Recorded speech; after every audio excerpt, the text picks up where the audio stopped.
ചൂടിന്റെ കാഠിന്യം വർദ്ധിക്കുകയാണ്, അന്തരീക്ഷ താപനില ഉയരുകയാണ്. ഈ ഒരു ഘട്ടത്തിൽ ഒരു സത്യവിശ്വാസി എന്താണ് ചെയ്യേണ്ടത്?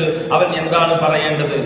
ആദരവായ റസൂലുള്ളാഹി സ്വല്ലല്ലാഹു അലൈഹി വസല്ലമ തങ്ങൾ പറഞ്ഞു, ഈ കൊടും വരൾച്ചയിൽ, ഈ കടുത്ത ചൂടിൽ ഒരു മുഅ്മിൻ പറയുകയാണ്, അല്ലാഹുമ്മ അജിർനി മിൻ ഹർരി ജഹന്നം, അല്ലാഹുമ്മ അജിർനി മിൻ ഹർരി ജഹന്നം.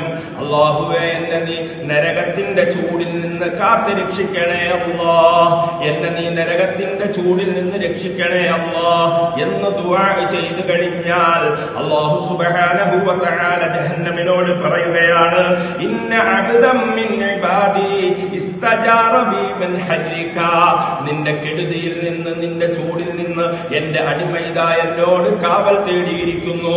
അതുകൊണ്ട് ജഹന്നമേ, നീ സാക്ഷിയാണ്, ഞാൻ എന്റെ അടിമയ്ക്കിതാ കാവൽ നൽകിയിരിക്കുന്നു എന്ന് അല്ലാഹു സുബ്ഹാനഹു വ തആല പറയുന്നതാണ്. ഒരു മുഅ്മിനിന്റെ ജീവിതം അത് പ്രതിസന്ധിയാകട്ടെ, പ്രയാസങ്ങളാകട്ടെ, എന്നാലും ആഖിറവുമായി ബന്ധപ്പെടുത്തണം. ഏത് പ്രതിസന്ധിയിലും അല്ലാഹുവേ, ഈ ദുനിയാവിലുള്ള ജീവിതത്തിന്റെ ഈ പ്രതിസന്ധി ഇതെനിക്ക് ഒന്നുമല്ല, നാളെ ആഖിറത്തിൽ എന്നെ നീ പ്രതിസന്ധിയിൽ അകപ്പെടുത്തരുത് അല്ലാഹ് എന്ന ദുആ ഉണ്ടാകണം. ഈ ജീവിതത്തിൽ സുഖലോലുപരമായ ജീവിതത്തിൽ കഴിയുമ്പോഴും നമ്മൾ ആഖിറത്തെ തന്നെയാണ് നമ്മൾ ലക്ഷ്യം വെക്കേണ്ടത്. അല്ലാഹുവേ, ഈ അനുഗ്രഹങ്ങൾ നാളെ ആഖിറത്തിലും നീ നിലനിർത്തി തരണേ അല്ലാഹ് എന്നാണ് നമ്മൾ ദുആ ചെയ്യേണ്ടത്.